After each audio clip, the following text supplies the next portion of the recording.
Hello and welcome to season 5, episode 4 of Dualistic Unity.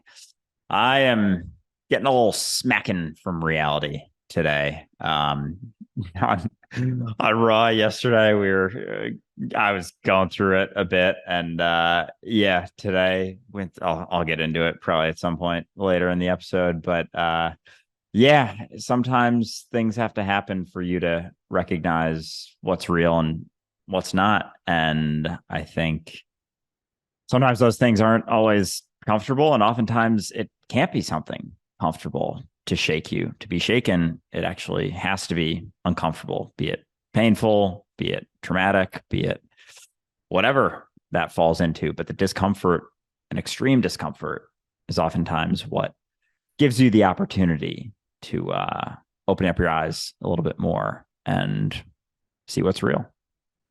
And on that note, I want to take a moment to address something that's come to my attention over the last few days. And it's something that we've talked about previously, but it came up again and in splendid fashion. And so I wanted to address this. It is entirely possible to listen to this podcast and even participate in our live groups and still have a gross misunderstanding of what it is that we're talking about here. And it's because you can listen to anything, whether it be the groups, the podcast, the radio, the news. You could read the newspaper. You could overhear a conversation. You can hear anything. And you will hear that through the lens of what you are largely looking for and what you need to hear. And so it is very important to recognize that that is always happening and question what you assume this podcast is about. Question what you assume it is that we are saying. And an example of this is I had somebody express to me that we don't think there's a God, or rather that I think that I am solely God. And that is such a misunderstanding of everything that we've said here that it's almost heartbreaking that this person didn't just come to me and ask if I could clarify.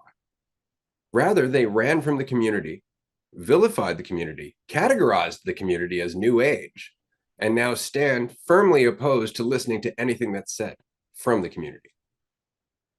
And it's only because they were listening through the filter of what they wanted to hear, which was validating the position that they wanted to take the entire time, regardless of whatever narrative they might have told themselves as they were in the community.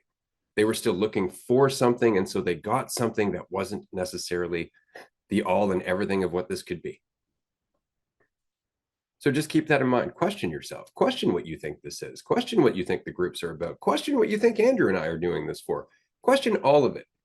Because at the end of the day, it really doesn't matter. What matters is what you get out of it.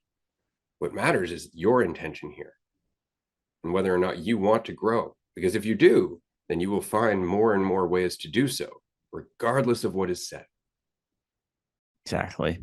I like what you said about looking for something. And when we get so caught in looking for a specific thing, which we oftentimes do, like we get so caught in looking for things, but you can't simultaneously be looking for something and see what is and be paying attention to what is. And like, I think sometimes we get caught in thinking and not realizing how much we're looking for something, looking to get something out of something else. Like even any experience, if there's any ulterior motives, you're not fully experiencing that situation or paying attention in a conversation. If there's something that you're trying to get out of it, if you're trying to see yourself in a certain way or fear being seen in a certain way, you're not actually paying attention to the conversation, to the situation. And so it's like we have this sort of, I don't know, like a baseline sort of experience of reality. And the more we're looking for something else,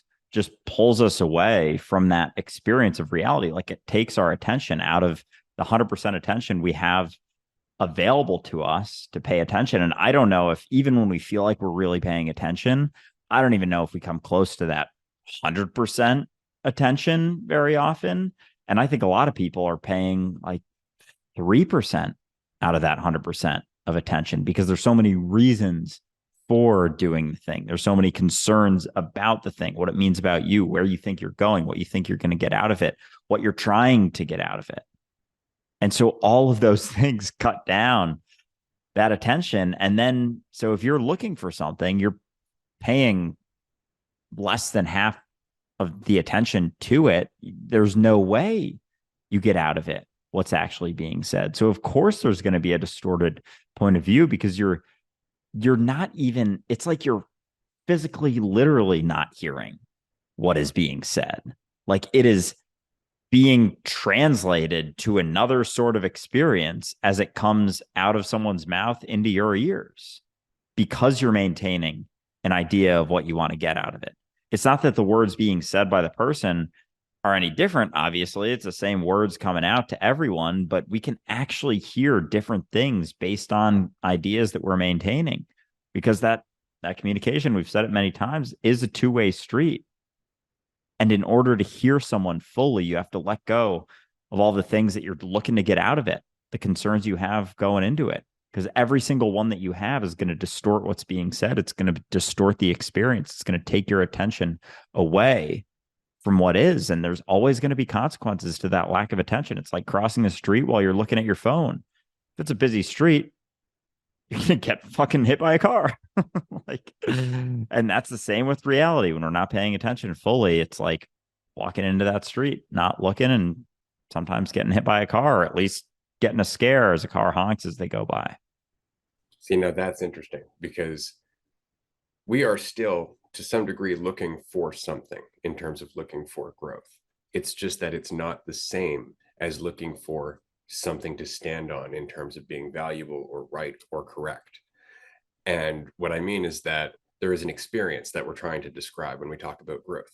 And ultimately, it's the experience of not settling on something that hinders further growth, not settling on that false certainty, not settling on that assumption.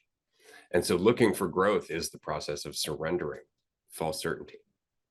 Right? So you're not looking for anything so much as looking out for all of the things that hinder you and letting them go one bit at a time. Right? Just as truth. That's all you're letting them go as, is the whole and complete truth that you can rely on absolutely and never have to question again. That is the problem. Concepts often offer the promise of being true forever. This is what it is. Don't worry about it. Now you know.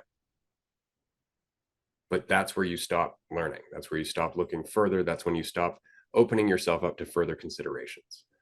And so that's really all the process of, quote unquote, looking for growth or being growth or embracing growth really is recognizing when you're getting in the way of growth, because we're the only ones that can do that. We are quite literally the embodiment of will. Growth is in our nature, but we are also limitless beings with a hell of a capacity to get in our own way. Yeah, I'm seeing that process of growth. Yeah, imagery that's coming to my head is it's like an ice cube almost. And as you relaxing is the equivalent of melting. As an ice cube melts, it expands, it grows in its area that it covers, but it's not growing in a specific direction. It's not like it melts and it grows in one specific little skinny line. It expands equally around all sides. But if that ice cube had an idea of which way it wanted that ice to go when it melted, it had a specific idea, it would not be able to relax because it would be focused and it would stay in that form of ice essentially. And so it wouldn't shift and grow expansively. It would just stay in its spot basically. And so the desire to go in a specific direction doesn't allow for that experience, that embodiment of the relaxation to be had. And through the relaxation is the equivalent of the ice cube melting, and then it expands from everywhere from there, because it is, we were talking yesterday, might have been on the Patreon call, but about how there's specific types of thoughts that go with specific experiences that you embody, from relaxation to tension. Like on that spectrum, there are different thoughts that you experience at relaxation versus extreme tension. And so in between, there's going to be, an infinite number of experiences from there. It's not this dual sort of tension versus relaxation, but as you're tense, you have specific thoughts, and you think that the thoughts get you to the relaxation, which has different thoughts, but it's actually the experience. It's the relaxation going from tense to relaxed that allows for the thoughts to change, because the thoughts come with the embodiment of that experience. And so with the example of that ice cube, like as we maintain that tension, we think about things in a very specific way. We think that we have to think about things differently. And it's just other ways of being tense. And so it's not about seeing things differently, latching on to a different belief, latching on to a different thought pattern, or thinking about ourselves in a different way, or positivity affirmations. It's about fucking being relaxed and watching everything change, watching as you expand and grow. That's your natural process when you are relaxed. It's just what's inevitably going to happen is that growth. But as long as it's focused and, siloed to a specific direction that you think is best for you, the best thing that's going to happen, and afraid of all the other things that might happen, you maintain that tension and you don't grow, and you actually hinder that process. That's just what's left when you're relaxed to happen. And I would argue that that's the problem with monotheism, Christianity, Islam, Judaism, however you'd like to look at it, the worship of quote unquote God, is that it's a rigid position. It really does come from this place where you're still looking for a way to self-define. And so you can't actually relax and expand into the reality of what it is you're trying to connect to. And what I mean is simply, and we were talking about this earlier, if Christians really took in what they're saying, that God is all powerful, all knowing, everywhere, the only thing that is, then they would have nothing to complain about. They would have no reason to judge any experience that they're having. They would let go of their preferences. They would let go of their petty judgments, and they would let go of their needs and their desires and all of that stuff, because everything is within the realm of God. Fighting against that would almost be blasphemous. And so they don't want to do that. Rather, they'd like to continue doing what they're doing, creating destruction, ignoring one another as being part of the same thing, and then blame the consequences on this fiction of the devil, which contradicts everything that they previously said about God being all powerful and all that is. So immediately what they've done is they've ruined their own insight simply so they could continue to self-validate and blame it on something else. Yeah, we were talking about this before the episode, and it was making me laugh just how much it's, it's all God's plan. Everything that's happening is God's plan. And so, as Ray was saying just now, like through that, there's nothing you can complain about. There's nothing you can bitch and moan about. And so you get to that point where you're like, shit, it's all God's plan. I can't really complain about that because it's God's will. It's God's plan. It's like, all right, that doesn't make me feel so great anymore. It was making me feel good for a while, but now it isn't. So we got to mix this up a little bit. We got to add some more characters to make sense of this, so I can go back to feeling a little bit more comfortable. I have to disempower God. Exactly.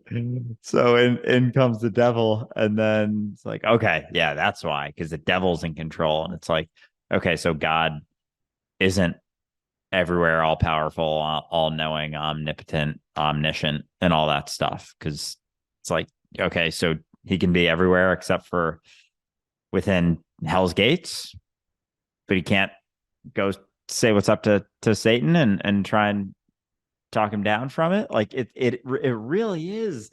I'm just realizing, like you've talked about it before, how limited of a God Christianity maintains, and any monotheistic religion, really, just how limited it is. It's like, yeah, God's all powerful, except can't do these things, can't do these things, can't do these things. And he gave everyone free will. So then it's kind of like, and it's like, wait, so it's not all God's plan? Because really, when that comes into play, and I was thinking about this before, like that's usually the excuse that, oh, well, God gave us free will, but he still knows exactly what's going to happen all the time. It's like, did he give us free will, or is it still whatever's going to happen? Because when you recognize, say, God did give free will, then it's kind of like God isn't even in the sky controlling everything. It's kind of as if God is among the living. It's kind of as if God is playing out God's will. So if free will was God's will, then God's will is being played out through free will by us. so we're not disconnected from God. And immediately I can still hear it like, oh, well, no, he's just still there, like looking out. He got my sports team to win this weekend. So that's happening. He's gonna bring the troops home. So that's happening. It's like, Jesus Christ. So that's what God's doing, hanging out there, like rooting on certain sports teams, playing a made up game. And like, Jesus Christ, it really is so limited when you break that down. It's like, okay, so what did God even do then? It left. It created all of this and it fucked off and it said, here's a set of rules. I want you to follow these and I'll be back eventually after you die. Of course, you'll just come straight to me and then we'll sort all of this out. But until then, carry on, which again seems really limited. And if you were to hire somebody with that skill set, you would fire them rather quickly. So it seems really weird and counterintuitive to believe in this all powerful God that is constantly struggling against Satan, atheists and non-believers, people who do yoga and all these other things, constantly struggling, constantly needing help, constantly needing warriors of Christianity or warriors of Islam or warriors of God in there fighting the evil always.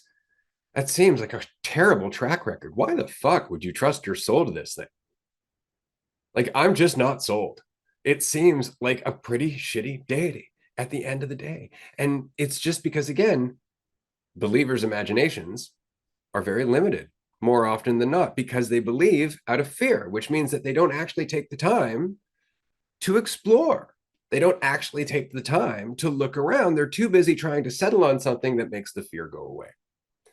And so I was having a conversation about this with a Christian yesterday, and their point was, well, God is everywhere all the time, all at once. I know that.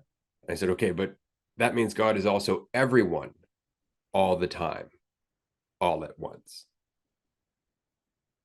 And that's where the monotheistic view tends to fall apart, because especially if you want to hold on to something like Satan, because what I just said is that God is also Satan, which means that now all of your preferences about what God should do and what God should be go right out the window, because God is both sides of the duality that you're experiencing. But Christians, people who believe in God, often just want to believe in some benevolent being that's fighting off the darkness rather than a being that is both the light and the darkness. Yeah, because they go together. We wouldn't know light without darkness. There wouldn't be light without darkness or darkness without light. Like they necessitate each other. So like the light isn't divided from the dark at all whatsoever. It's not even like you can put them in separate, completely separate, isolated situations. Like it's impossible. And yet we still are able to maintain that idea. And that's why, the arguments fall apart rather quickly, because they're not built off of reality. They're built off of, one-sided perceptions and arguments. And it's funny. Did they really say everything everywhere all at once? Isn't that the name of that movie? There is a movie called Everything Everywhere All at Once, and I'm paraphrasing, but that was the gist of it, was that God is everywhere all the time, that God is everything. And they'll admit that God is everything. And yet, for some reason, just not them. That's the thing against me. It's like, God is everything. I admit that. I'm separate, though. So, or are you just resistant to what you are and what you're a part of? Isn't that exactly what the whole faith thing is supposed to be? Surrender, align with God is perhaps the entire reason that you feel like you're in such conflict, because you can't accept that you're not an individual separate from the whole. And that's it. You're holding God at bay. That's all it is. And all that means is just holding off reality, holding off you without your self-definition that limits you. That's the reality of God. You without the illusion of duality. It's so interesting, because the argument usually goes, and you get to that point and it's there's just so much cognitive dissonance that comes up, but it goes like, God's everywhere. Okay, that includes you, right? You're something within everything. It's like, well, no, God's within me, but he's not me. It's like, okay, so you're maintaining a conceptual idea of yourself that also isn't you. And that conceptual idea just doesn't include more than a little bitty bit of God in it. So it's because it's just a conceptual idea that you're maintaining. And so that's what it, and because it's all concepts, like it's all concepts. It's all, it's so fascinating that we exist in a reality where it's just straight up like concepts are believed to be truth. Like we believe that concepts are the truth. And even when you have conversations with someone like, and you break it down, you're like, the concept of a tree is not the tree. The concept of air is not the air you breathe. The concept of water is not the water that you drink. They'll follow that, but then there's still there's like infinite iterations of that, concept believed to be the truth.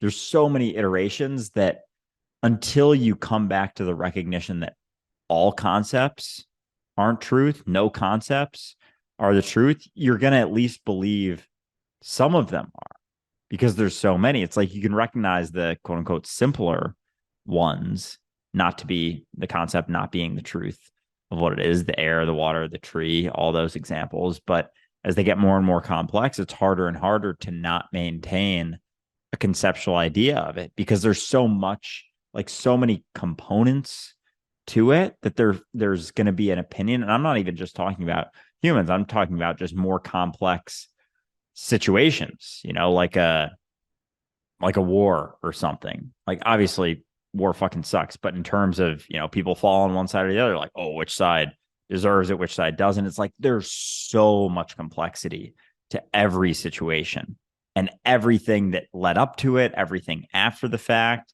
even some of the massive tragedies and atrocities that have happened in history. Like there's a lot that went into all of it. And yet we like to put it in just this most simplistic fucking box. Like this is good and this is bad. It's like there is an infinite detail to that situation, like infinite ins and outs, things that led up to it, things that followed it, things that happened in it.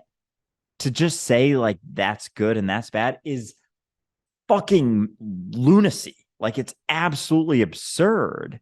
And yet we do that. We do that all the time. And we do it in regards to ourselves and the situation that we're in. We do it in regards to other situations. Like you can't even fucking fathom or come close to taking everything into consideration about even the most basic of events. There's still so much to it. We can't even fathom it. So instead of continuing on through that and at least, getting into it a bit so we can at least make a little bit more of an informed opinion on it, we don't even take the first step. And we're just like, oh no, that's good. Oh no, that's bad. And that's it. Like we don't even venture into it at all, because it's almost like we know how complex it is. And so we just don't even try. See, everything about what you just said just made me really uncomfortable, and I don't even know where to start. And so rather than trying to figure out where I would start on my own, I'm going to look around and I'm going to go to the people who seem the most confident about the answers that they have. And I'm going to ask them why they're so confident. And they're going to give me a bunch of reasons. And so obviously, if there is a right path in the world, it's obviously been thought of before by people who have been talking about it, and they've obviously formed a structure. And this is why it's very, very simple to find the path to God. God obviously has a preference. He obviously has a certain group of people who know what he wants or it wants. They call it he, so it's got to be a he. It's got a book. It's got a holy city. It's got a set of rules that are all very important and very official, and they sound really good, right? And that's it. All I have to do is follow that path. Holy city, holy book, holy dude to follow, holy words, holy organization. It's all just really holy.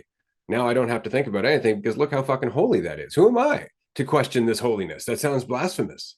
And so I'm just going to fall into line. And do you see how it all makes a lot of sense until you open yourself up to the nuance? Like I had somebody ask me yesterday while I was having this conversation about the limitations of the Christian God, if I have ever been to Jerusalem, like that's important. And the reason, of course, is because Jerusalem has been the holy city to 3 different monotheistic religions. And what's funny about that is that there's no real reason why, except for the fact that at the time, it was right on the major trade route going from east to west across Asia. So Jerusalem at one point was a place with lots of fucking money and power. It was strategically important to all 3 religions because it was strategically important, because religion and commerce and war and all of that go hand in hand. It's a power struggle, right? And so asking me, have you been to Jerusalem? Like, have you been to the holy city? Is really quite funny because right now there is quite literally apartheid happening in the holy city. Like the entire conflict that's happening between Israel and Palestine is happening right now. And nobody's talking about that. Let's just go to the holy city where they are treating people in the most inhumane fashion possible. Sounds holy to me. Right? Oh my gosh. And that's just another example of like not even a tiny, not even turning the page and to see what's on the next page. It's like, yeah, Jerusalem, holy city. Yeah. You ever been? It's like, oh Jesus Christ. Oh my goodness. But yeah, and even that, like I don't even know about all the trade routes and stuff, but like that's another thing that you're if you're willing to explore, but they're not.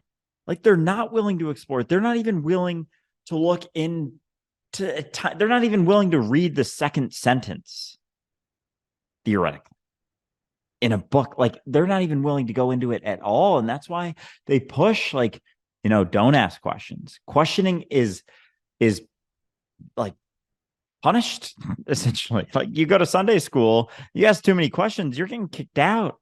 Like you're getting told to sit in the corner, stop asking so many questions. Like that's insane. That is such a massive red flag for any situation. If you're in a situation and people are pushing for you to not ask questions and getting triggered for asking quote unquote too many questions, it's like that's something you want to look out for. That should make the hairs on the back of your neck stand up a little bit. And it doesn't, because we don't, because the people in it don't want to ask questions. Most people don't want to ask questions. They just want to find something that gives them a little bit of a cessation of their suffering, allows them to feel a little bit better, and then they're on the defense. It's like they get there, it's like a little castle, and they're like, come in, we'll help you feel a tiny bit better. But you got to wear all this armor and hold this spear, and anyone else who comes and asks us a question, you got to fight him and throw that spear at him. And it's like, because you walk into it immediately, you are required to defend it. You're required to defend it as soon as you're maintaining it as your source of feeling better. It's like you're fucking fragile as shit as soon as that becomes your reason of feeling better, because it's not about finding something to make you feel better that is separate from you. Because like as soon as it's some sort of fucking belief, like you're on the defense as soon as you hold on to it. And then it's like, okay, now you're not suffering because of that so much, but now you're suffering because you're fucking exhausted from defending this all the time and being unwilling to explore something. And it's not to say that the exploration is comfortable. It's like defending a castle versus being out in the field and continuing to explore. It doesn't mean that the elements aren't going to, come up here and there, and you're going to be stepping into uncertainty each and every day, finding new things, but at least you're free. At least you're exploring.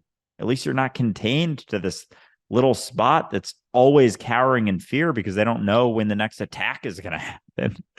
It's like they're always on guard, always stressed out, like the fucking ice cube. It's always going to remain ice as long as it's on the defense, as long as it's defending everything it believes to be the truth. But that's why Christians are so defensive and so quick to just run away from a conversation after a certain point, is because they haven't actually done any thinking for themselves. All they've done is found Christianity, and they're relying on everybody else's interpretation of the handful of things that Jesus said in the 4 Gospels of the New Testament. Because they're not actually listening to what Jesus said. They're listening mostly to the interpretations of Matthew, Mark, Luke, and John, and everybody who followed. right? So they're not interpreting Jesus. They're relying on the word of God, quote unquote, to interpret Jesus for them. So they don't have to actually do any further work, which is why whenever you question them, they will quote chapter and verse at you, and yet rarely actually abide by those verses. For example, the conversation I had yesterday about Sky Daddy being offensive and blasphemous, to which I immediately quoted Jesus saying, forgive, turn the cheek, judge not, lest ye be judged. And I was told, right, but I have to defend what's right. So I want to identify as Christian, but I don't want to actually do what Jesus said. But because I identify as Christian, I'm fighting for good. And so it's really short-sighted because the only purpose is just how I feel about myself. But if they were willing to actually continue to look, that person would have went, right, I am getting offended. I guess I am judging. I am, in fact, holding on to something rather than recognizing that you and I are one. Love my neighbor as myself. Any of the things that are actually taught in that religion. Instead, it was just, that's blasphemous and offensive, and therefore you should stop because it's against God's plan, which is, once again, a really limited perspective of how all of this is working. And that's why Christians eventually just run, because you can take what they're saying and question it and actually get to a point where it starts to make sense, because it eventually gets to the point where you're talking about what Jesus said and not what any of the other people who interpreted Jesus said. That's where the conversation gets interesting. And that's where Christians run from. Jesus Christ. It's even funny to think that, you going against God's plan means that, does that mean you're more capable than God? Does that mean you're more anyone who goes against God's plan is like, okay, sounds like God didn't really have a great, well set plan, or had no control over anything. And if he's not in control of that, because obviously you think he's in control of everything, because that is what allows you to feel comfortable. If he's not in control of that, then what else is he not in control of? If he's not in control of one thing, he's not in control of one person. One person can do something that is against God's will. Couldn't anyone? And if anyone could, if anything could, then is there even a God's plan? It's just funny how contradictory it really is. And the responses, the triggered responses, especially. And I've had conversations with different people in different, religions and Christians and whatever. And a lot of people don't necessarily have visceral reactions. Like sometimes the responses I get are just like, live and let live, and there's just not really a whole lot of reaction. And I mean, that's its own sort of thing we can get into. But with the visceral responses, it's just so clear how much they're trying to just feel better. And so as soon as you come in and question something, it's like there's going to be the triggers that are set off because they don't feel as good anymore. And that's all it's about. It's like the only thing that it's about. So as soon as you come in and make them even the littlest bit comfortable, they start fucking whining like a baby because they're a little bit uncomfortable again. It's like, holy shit. If someone can ask you a question and give you a little nudge about your beliefs, like, hey, ever wondered if it's not the truth? And you're like, no, that's blasphemy. Are you kidding me? That's so mean. Of course, that's so disrespectful. It's like, holy shit. It's that easy? Oh my God. And that's because that's how it played out. That's literally the history of it. Was that like, hey, ever wondered if that's not the case? Shut up. And they were able to kill you. They were like, and die. And take these stones, take this spear, burn at the stake. Like that was it. The responses were very aggressive and childish and just, I don't like what you're saying. You're making me uncomfortable. So I'm going to fucking kill you. And that's what they were able to do. And now we just can't do that, but we still have the same responses. And so it's starting to make less and less sense. And that's why you're seeing Christianity dwindle. Because the only reason they were able to fucking take everything over is because they could fucking kill everyone. They could have those responses, and in their fit of childish toddler anger, just go kill anyone who not only said it, but anyone thought that they said. Like that was the reality back then. And now we just can't do that. But the responses are still the same, just without so much burning and stoning. It makes me wonder because if we look at our own lives, when we're relaxed and we're feeling good and we're not really thinking about too much, we're way more likely to take in an opposing viewpoint. We're way more likely to listen to somebody else and their argument and take it in and kind of find some reasonable way to interpret it. We're way more open as a whole. But when we're stressed out, when we feel like we're under pressure, we're way less tolerant. Somebody might come over with good intentions and say, "Hey, I just wanted you to know that this might be a fuck off." And we immediately get upset. And it's just because we're feeling tense. We're oversensitive. All of a sudden, it's just too much stimulus. Right. And so we lash out accordingly. And that makes me wonder about the monotheistic response to questions and why they lash out so quickly. And I think this goes back to the video that you made the other day, that belief in God leads to anxiety, because it does. And only because believing in God in the typical fashion as this benevolent force that has everything under control creates this impression that there is a God's plan. And if there's a God's plan, then there's a way to not abide by that plan. So now you have to find out, how do you abide by God's plan? And if something goes wrong according to you, then it's possible that you fucked up the plan. And this is your consequence. So now there's even more pressure because there's a consequence to fucking up the plan. It's not just that you fuck up the plan. It's not just that God might be a little pissed at you. There's an actual punishment, or at least perceived by you. And so now, because of the belief in God and God's plan, and therefore a right or a wrong action according to said plan, you have a shit ton of stress for the rest of your life, especially if you take in the afterlife and the accumulation of all the right and wrong things you've done, guaranteeing whether or not you're going to go to heaven or hell. Once again, a shit ton of stress. No wonder they can't hear anyone. Oh my goodness. It's so funny how and so I guess we've seen in our, because society is so wrapped up in, and it's such a strong part of our history, is Christian and monotheistic religions, essentially. Like, as you were saying, with a God's plan, there comes a right way. And that's why it's such an ingrained idea and something we talk about so often. I didn't even realize how interconnected with that it is. But that process of believing that there's a right, quote unquote, right way to live, a right plan. It's like fucking walking on a balance beam for your entire life and being scared shitless of falling off, to the point that you're just like crawling on it, hugging it, like, and it's not even, yeah, it's not even there.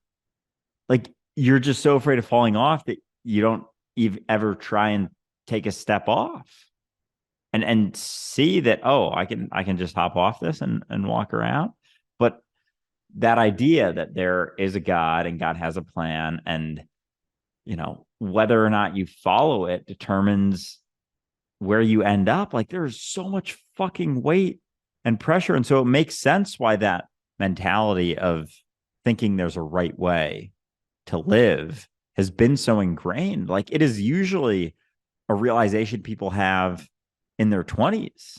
Like, oh, there's not a right way to live. There's no correct way to live. There's no trajectory that I have to follow specifically. And it's like it can be a mind-blowing recognition. It's like, that's crazy that we're so caught in it, that we think that it could be real, that it creates so much fucking stress and tension. And it comes in so many different ways, whether it's, parental expectations of wanting you to go to the right school and get the right job and get this and that and this and that. But it's all variations of the same sort of belief system, of the same investment in identity, essentially. Like, it's an investment in identity that reinforces a separate God from you, reinforces everything about that, reinforces the plan that he has for you, because he knows everything and is perfectly in control all the time. And then there's all of this pressure that comes into that, to live up to his will, to live up to his plan, to be a good little Christian for God. And so there's so much stress that comes with that, but there's so many variations of that, be it our societal blueprint we've talked about plenty of times, I think is an iteration of that. The whole go to school, go to a good college, get a good job, make a bunch of money, have a family, retire, die sort of thing. Like that is another variation of that sort of God's plan mentality. And there's so many different forms and variations of that, given, your background, given the culture that you come from, given your parents, your upbringing, and all of those things. But yeah, fuck, they're all just variations of that assumption that there is someone or something looking over us, judging us as we go. But it's really just our investment in our identity and ourselves, judging ourselves, looking at our progress, judging ourselves as we go. It's interesting that you bring up how an individual by, say, their early to mid 20s will start to suddenly have this recognition that there really are no rules, that you really are just figuring shit out as you go. And yet collectively, we won't necessarily come to that recognition. And it's just because of the overall mentality that is within that group, right? Because what we're saying is that the perspective of a creator, the perspective of a God and a God's plan, and your role within that plan, and the possibility of people not abiding by that plan, and what could be the consequences if God's plan suddenly just fucked up and didn't work out at all. What would happen to everybody? And there's so much to that. And so you got to consider the stress. Now, what's interesting is that if you look at individual growth over time or individual development, stress and trauma actually cause developmental delays. Stress and trauma will actually make it so that a normal individual person who might have that recognition by 25 never has that recognition because they're too busy dealing with the stress and trauma that they went through up until their 20s. They never actually had the time to reflect. They never had the time to find that space. They never had the time to find that clarity so they could actually continue to grow and evolve. And it's because the stress and trauma just wasn't alleviated at any given point. So that said, I remember growing up Roman Catholic, one of the earliest images that I was exposed to was a bloody Jesus on the cross. Some of the stories out of the Old Testament are terrifying. There is a great deal of trauma that goes with monotheistic religion as a whole, not to mention with all of the requirements that are put on children to abide by the rules set by that monotheistic religion. And there are some terrible ones. I remember when I was a teenager meeting a girl who had come from Egypt, where as a matter of course within her culture, she had basically had her private parts mutilated so that way she could never achieve any degree of pleasure from sex ever in her life. And that was a part of her culture because it was looked at as a sin. And this is what I mean by trauma. Children are raised in monotheistic religion thinking that this is what reality is. And because they're in an echo chamber, that's all they hear. And they have to abide by the structure that they're in. They have to abide by the judgments. They have to abide by the requirements. They have to abide by the judgmental stares of everybody else who's trying to measure their own value according to comparison. So there's a lifetime of trauma. And so many Christians, many people who follow a monotheistic religion, in fact, they are developmentally stunted. And it carries with them for the rest of their life. Yeah. Oh man. Because we know that they try and get to the kids young when they're sponges and all that stuff. But it's like it's pretty dark when you recognize that it's traumatizing them young, basically. Like as much as it's, oh, we gotta tell them, we gotta get them in the fold when they're young. It's like there are a lot of really fucked up and dark stories in the Bible. There is a lot about it. Like even the imagery of hell, like gives kids plenty of nightmares. Like that is a trauma that literally stays with people for the rest of their life. They're so afraid of that made up spot that they were told about when they were a little kid that they just stay in the belief system, that they just remain there. And Fuck, because I have people close to me who still, they're not necessarily very religious, but they'll still believe in God, believe in heaven, because the alternative is hell. And it's like they're just playing out a childhood trauma for the rest of their life. Like that imagery of hell and the devil and the horned figure, it's like scary as fuck to a kid. It's scary to anyone. Really, it can be, but it's especially fucking 4 year olds, 6 year olds, 8 year olds, like going through that experience, being told that this is what happens when you're bad, like, and settling upon that simplistic view of bad, like that is horrifying from the perspective of the child, but from the perspective of a society that does that we're just traumatizing kids super young so they remain afraid and stay in the fold. And it's like you can pretty much break it down to that. It's not like you may think it's an oversimplified view, but it's really not. Like it's right there. And it's manipulation 101, especially when you have, a full lifespan to look at. It's like, all right, when should we get them in here? Oh, when they're a child. Of course. Yeah, they don't know any better. They're literally brought into believing that that is the truth of reality. And it gives them that fucking false comfort mixed in with a shitload of fear and trauma. And it's like the perfect recipe for maintaining someone. It's like a gold embroidered turd.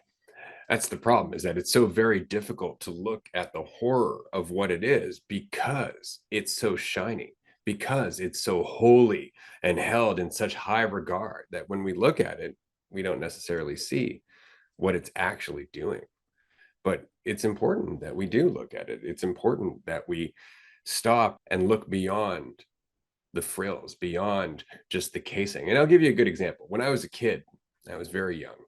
I had this wonderful square silver frame, and in that was this silver backdrop, and on the silver backdrop was this raised little silver boy who was praying, and it was beautiful, as you can tell from the mental image. It was all silver. It looked very nice. It stood up next to my bed, and on it were the words, and let me know if this reminds you of anything. Now I lay me down to sleep. I pray the Lord my soul to keep. If I die before I wake, I pray the Lord my soul to take.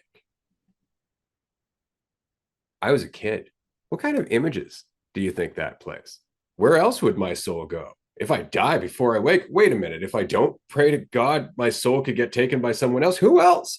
There are so many things that go into that poem. And yet it's sitting there beside my bed, looking shiny and wonderful and all holy, while still being a source of nighttime terror.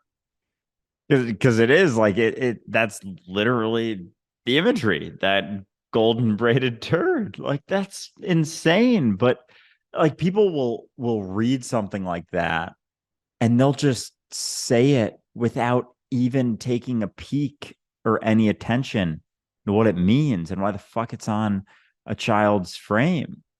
Like, because there's so many things.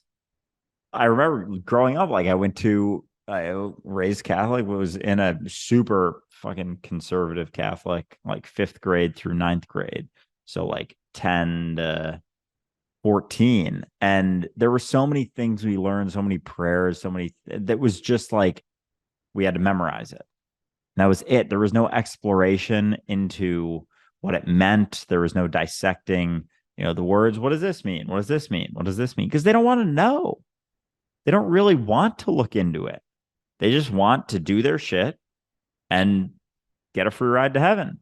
They just want to know what they have to do to get to heaven. And that's it. There's no depth to the experience. Like there were so many intricate, we had to learn so many different fucking prayers and poems. And there was no, like sometimes the poems we would explore a bit, but like the prayers were just learn it, just know it. We're going to say one of them before we go to lunch. We're going to say one of them before we leave for the day. We're going to say one of them in the morning. And you just repeat it every day. And it's like checking the boxes for like being a good little Catholic. And that's because that's all it is. And that's all that fucking reality is to them and to a lot of people, like, which is really pretty dark when you realize that almost everyone is living just for a conceptual idea, just for the next thing, just for what this is going to mean about me based on just making an assumption about what it means about me and isn't actually what it means about you. Just getting to the next thing, just getting someone else to like me. And so we're never digging into reality. We're never digging into the situation that we're in. We're rarely paying attention to where we're at because it's always for something else. Just like memorizing a fucking prayer or poem without looking into what the hell it even means. Like that is a direct reflection, symbolic reflection of how we exist, of how we fucking live, which is just nuts.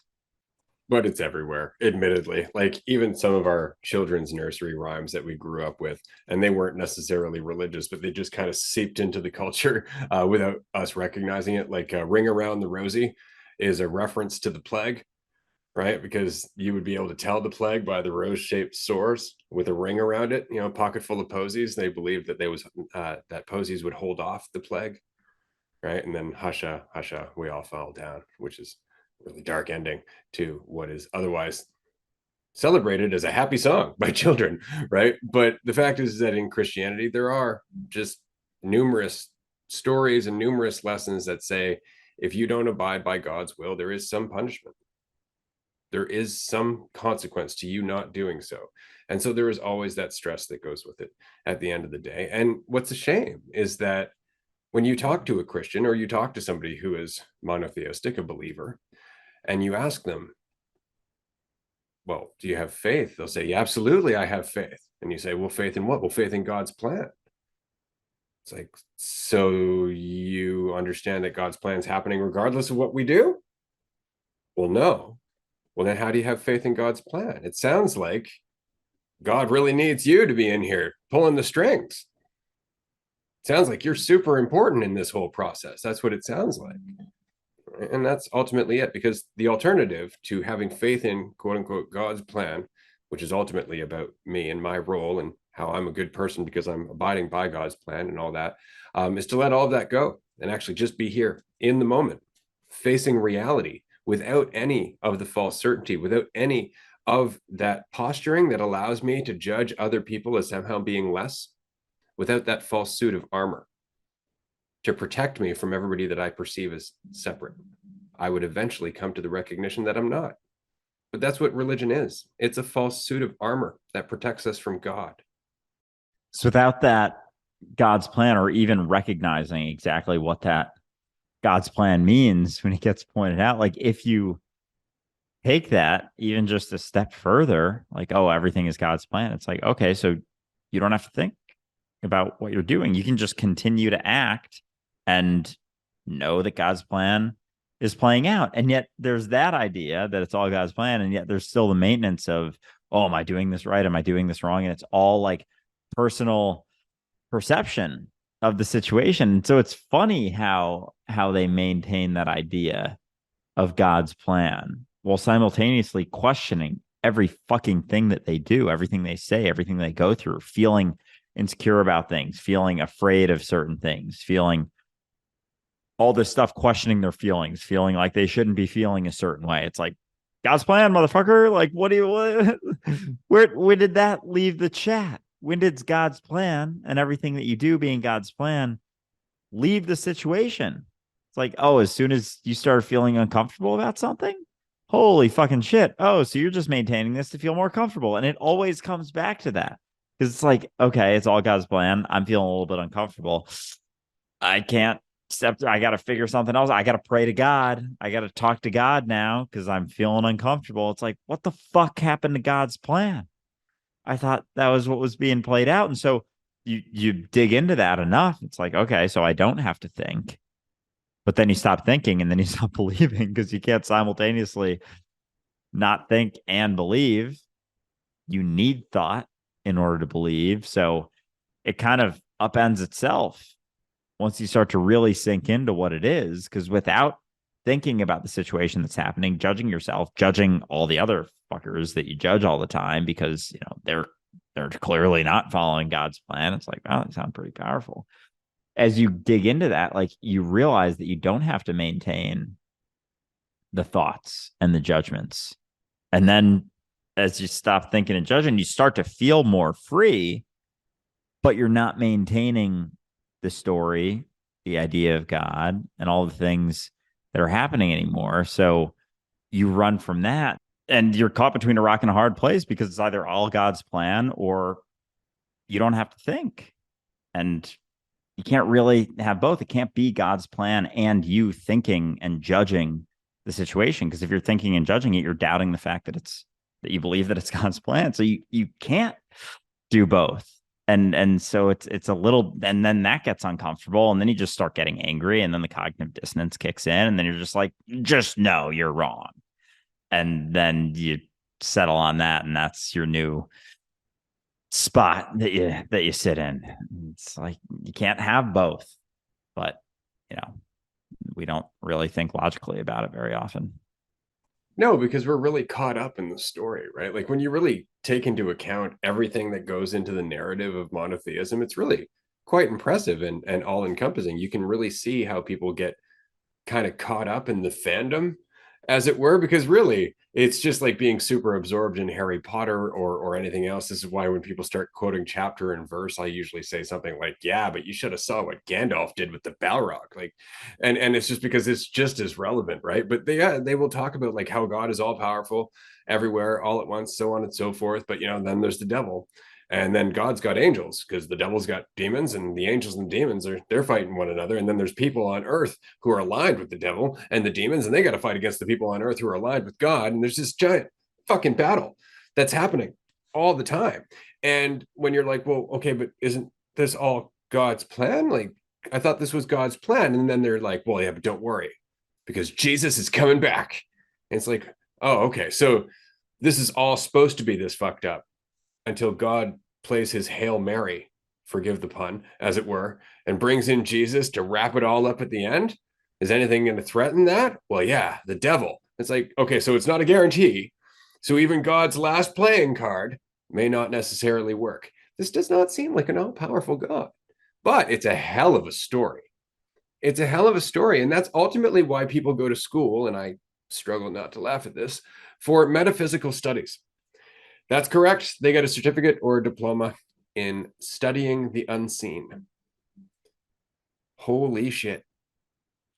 Just fucking crazy. But this is what they learn. They learn about this. Oh, this angel represents this, and you've got the archangel Michael, and you've got, the angel of death, and you've got Lucifer, the morning star, and, the Holy Spirit, and all of this stuff. And they tell you all of this conceptual nonsense that would make for a great fucking novel. And ultimately did at the end of the day. That's why I find it really funny that people judge Scientology, and yet L. Ron Hubbard didn't do anything different. He just wrote another book that was kind of taken to be like a Bible. It's just as fucking ridiculous. There really is no difference except that it gives people something to cling to for a sense of control to get some measure of value compared to some fictitious bar. Now they're measuring their thetan levels. Right? Whereas in Christianity, it's like, how devout are you? How many times have you went to church? How often do you go to confession? All that stuff. It's always the same thing. How am I doing? Am I abiding by God's plan? If there's a God, I'm not actually sure, but just in case, if I die and there's somewhere I go afterwards, fuck, I want to make sure I'm covered. Holy fuck, is that sad? They really are just incredible stories. Like that's just it. And the whole thing playing out with the God and the devil and the war and the angels and the demons and all of those things. It's like we're writing a movie script in our head, and we're just like, yeah, that's also exactly how everything happened and how it's happening right now, and it's all happening in this other place. It's the same with any of the like intergalactic war stuff. It's like, yeah, it's a great story. It's super interesting, and it's all hearsay. Like none of it is confirmed, and then you get the responses of like, well, you can't confirm that God isn't real. I'm like, and I'm not saying that it isn't. It's just never what you think. And that people don't like that either. What do you mean it's never what you think? You're not saying anything. That's not saying anything. It's like, it's not settling upon something, which is reality, continued uncertainty for eternity. Like, that's what it is. When did reality become certain? When did you know how things were playing out, what they meant, what's going on? And even, from that point of view of what's going on, like, holy fucking shit, there's so many things going on in each and every moment. We couldn't even fathom comprehending all of it. And we were talking about this before with good and bad. Like, there's no way to settle upon a specific thing. There's way too many things to consider to settle. And so by settling, it's just getting to a certain spot of consideration and being like, yeah, that's as far as I'm willing to go. It's basically just like settling on a false certainty is just giving up on reality. It's literally giving up on reality as opposed to continuing to be it. Like, as we settle, it's just us throwing in the towel, being like, yeah, that's the extent to which I'm willing to question, be uncertain, look into things, dig into stuff. And then we're stagnant, and there's always going to be consequences of that, because it doesn't change the fact that reality continues on. Wherever you settle, you get to a spot that's a little bit more comfortable. It's comfortable for like a split second, I don't know, maybe a day, and reality continues.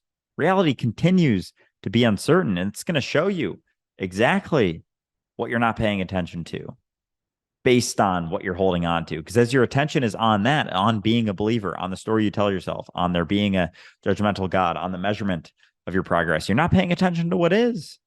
So many things pull our attention from fucking reality, from just being reality in the experience that we're having. And yet we think that one of those things that's pulling our attention away from what is what is somehow. And we're like, no, that's what is. And you can't tell me otherwise. Otherwise, you're super disrespectful and just a meanie. It's like, oh, Jesus, we really are back in elementary school. Because we think it's just about following the right person, which is, of course, going to go with the idea of God having a plan. Somebody's got to know that plan. This person knows that plan. Let's follow them. Guaranteed success. That whole thing. But we rarely take into account that the people that we are often looking at as being those who have aligned with or recognized the reality of God have done so by letting go of religion. They've done so by just deepening their experience of the present, which means humility and faith. It's to let go of everything and actually just be with whatever God might be. Because if it really meant something to you, and this is how you know it doesn't when it comes to believers, if it really meant something to you, you would sit like a student and listen to what reality is always telling you about yourself. That's all it takes. Instead, you're looking for somebody else's notes so you can feel like you're going to pass the test if there ever is one, and you aren't recognizing that each and every moment is the opportunity for you to live in the reality of what is, in unity, in peace, in freedom. There is no test at all, except whether or not you're willing to be here. And that doesn't have to be a test, but it is if you're afraid, because that's the whole point. You have to let go of your fear. That's the faith. It's not let go of your fear by believing in God's plan and aligning with it and convincing yourself that, I'm good now because I know God's plan. That's still false certainty, right? You're still at the whim of some other entity and its ever-changing plan. You're really banking on that plan never changing, right? So at the end of the day, you may as well just let go. And if you truly believe in God, that it is all powerful and everywhere and all is connected to it, then the best thing you can do is let go, because that's truly showing your faith. But it's when you have faith that you start to recognize the perception of a God divided from you is just a perception that's based on fear. It's a perception that's based on the limited idea of yourself, and that the reality of God is that it's always here now. The kingdom of heaven is here now. You are always with God. There is nowhere to go. Eternal life. That's the reality. It has nothing to do with belief. Because if you have a certain fear and you start believing in something separate from you, it's not working on the fear. It's like having the fear, layer one, and just being like, that's scary. What do I do? I could look at the fear and where it's coming from, but that's uncomfortable to do so. So you look away and just add a belief on top. The fear doesn't go away. You're not chipping away at the fear. You're just numbing it. And then you believe something else, numb that, believe something else, numb that, afraid of something else. Oh, got to numb it with more. And it's just piling fucking bullshit on top of the initial fear that you have, as opposed to being willing to look at it, being willing to face it, being willing to question, why am I afraid? And so we don't even do that. We don't ask, why am I afraid? You just say, I'm afraid, it's uncomfortable. How do I get rid of this discomfort? As opposed to, how do I get rid of this fear? How do I work on this fear? It's like the discomfort is a product of the fear, and we just look at the discomfort and we don't look at where it's coming from or why we're uncomfortable. And we just face that and deal with that. We're always dealing with the products of a mentality, the products of the root, the extension of the reality of where it's coming from. We're always focusing on that because it's more immediately available. It's easier to deal with. It's quicker. It's that, quick solution, that quick fix, that process that you don't need to dig into that. You can just add something on top and you won't feel it as much. It's like, being worried about something and drinking alcohol to cope with it. It's like you're going to wake up the next day feeling worse, and that worry is still going to be there. You're just putting something on top of that worry or on top of that fear, and it's going to come back because it's going to do some damage to that fear. The fear might be actually a lot worse when you come out of that. And it's the same sort of thing. It's just layering on top as opposed to being willing to look at it and face it. And so the belief system it's almost as if the beliefs are like the alcohol, whereas the willingness to sit in the uncertainty and face the things are like, the mushroom or something. Like they don't add anything to you. They peel it back so you can get closer to where that fear is and be able to look at it. And, weed the same, peeling those layers back to see where that's coming from and then actually look at it. It gets more and more uncomfortable the closer you get to that point of fear, but at least you now see it. You're like, oh yeah, that's where all that other shit is coming from. And now you can look at it. Doesn't mean it's not going to be uncomfortable, but it is worthwhile because it does still, no matter how many fucking layers you add on top of that, it still has impact. It always does. It's like it's bubbling under the surface. And, you feel you have 100 layers on top of that. It's not like it's super impactful, but you're still feeling it and you have no fucking idea where it's coming from. It's always so funny to me because Christians or believers will often say that, there's nothing more important to them than God, while they cling to fictions that hold off the fear rather than facing the fear, which is what would bring them closer to the reality of God. So God might be super important, but not important enough to feel uncomfortable about, right? Which is unfortunate at the end of the day, because it's in that discomfort that our awareness expands, which is ultimately what this is all about. It's not about believing in some concept that makes me feel better about the life I currently perceive to be the truth right now, because my experience could be the result of a very limited perception of what it is I'm experiencing right now. And so if my perception of God is based on my limited perspective of what I'm doing right now, then my perspective of God is going to be just as limited. And so the only way to connect to what is to get out of the way. So that way your context can expand, so your awareness can expand, so that way your perspective of what it is you're experiencing can expand. And as that expands, the perspective of God expands, and you gain more understanding. And a lifetime of that will lead you to some incredible insights and an incredible feeling of alignment. But it's never about settling on an answer, because as soon as you do, you've settled on something that divides you from somebody who disagrees. And it's not about agreeing or disagreeing. It's about changing your perspective. So that way it's not about being right or wrong. It's about letting go of the illusion that makes it necessary for you to feel like you are on the right path, because it is an illusion. And it's funny because in the Bible, they would call that other voice of God or the awareness of the universe Satan, or just the adversary, not to imply that it was ever separate from God, but kind of like God's own inner voice going, yeah, but what about this? Which is very much what we experience. We are the awareness of the universe. But we've always got that little bit like, yeah, but what about this? And that's our fear. That's our wanting to be individual. That's our desire. That's our desire for division. And that's our want of control.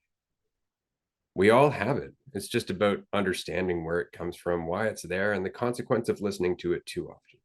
It really is that the perception of division, the voice of the ego, the voice of the devil. Like that's what it is. And it plays out in so many different ways. The promise of all the glory and all of your desires. But at the same time, with that inherently comes the fear. It's always that. It's always been that. And as we do things to dig in to that perception of ourselves, even the thoughts of like, you got to love yourself more. You got to love yourself more. Like that's fucking devil whispering in your ear. I love yourself. Yourself as opposed to let go of yourself. Let go of yourself. Let go of yourself. Like there is a drastic difference between those two phrases because one is reinforcing that perception of division and one is letting it go. But it's always been that. And we see it play out in so many different ways. What people strive for, what they want to happen, and their plan, their personal plan, as opposed to letting go of their false certainty that allows them to even come up with any degree of a set path or plan and just pay attention to where you are. As long as you're maintaining a path or a plan or an idea of where your life should be, you're not paying attention. You're not paying attention to where you're at. You're not doing the thing for the thing. You're doing it for everything else. But this thing happened that I don't like. And therefore, because I'm uncomfortable and I don't like it, it must be from the devil. Because if it wasn't from the devil, it might imply that I've upset God. And I couldn't possibly have upset God because I've been abiding by all his rules. I've been telling everybody else how godlike I am. I've been telling everybody else to worship God the way I do. I've been doing all of the things in the book. So therefore, if I'm suffering, it's got to be the devil. It's got to be. Right. And it just comes down to, again, self-soothing, self-validation. At the end of the day, we just want to have a preference. And then when life doesn't go the way that we would prefer, we create a narrative instead of just dealing with it, surrendering to it, learning from it, and thus becoming more aligned with what is. And so more godlike at the end of the day. And it's so funny because we get really carried away with this idea of God in terms of it being this ultimate deity. And we don't realize that the ultimate and extreme end of a limitless awareness is an awareness that is so limitless that it is every experience ever, all the time, which means an awareness so limitless that it experiences limitation. That's incredible. And that's not something that you'll ever hear a monotheistic believer go into because they can't. They can't rationalize the concept of God against the concept of what we are. And that's the only division that exists. This has been a fun episode. We are going to wrap this up in just a few minutes here. I wanted to say to everyone, if you have a question, ask. We are here to have this discussion with you. I understand that what we're saying can be easily mistranslated or misunderstood, and it will be misunderstood. I promise you, through no fault of your own, just because of whatever it is that you're processing right now is what's going to resonate with certain parts of what you're hearing. When you're processing something else, you're going to hear something completely different. So if you're unsure, if you have a question, join us in a group Zoom. Join us on one of our free group Zooms on Wednesday at 6 p.m. Eastern Time, or as of right now, you can get a free 7-day trial as a tier 2 supporter on our Patreon page. So patreon.com/dualistic unity, and you can join us up to 5 days a week for a group discussion where we are happy to answer your questions and discuss this with you, because that is God's plan, as it were. Connection, here and now. There is no other plan because that is the reality. Connection, here and now, forever. Hell yeah. I'm very excited about the free trial offering on Patreon because there's a bit of a wall there, obviously a paywall, but with that you get a free trial. At least take advantage, see what it's like, see what those 7 days are like. Patreon.com/dualistic unity. We are excited to see you there. But this has been a fun chat. I'm glad we're able to dig into this and just discuss the conceptual idea of God versus the reality of it. We're not saying that God doesn't exist. We're just saying that it's never ever what you think and doesn't not include you. But this has been a lot of fun. So I appreciate everyone tuning in and excited to chat with you soon. Bye, everyone.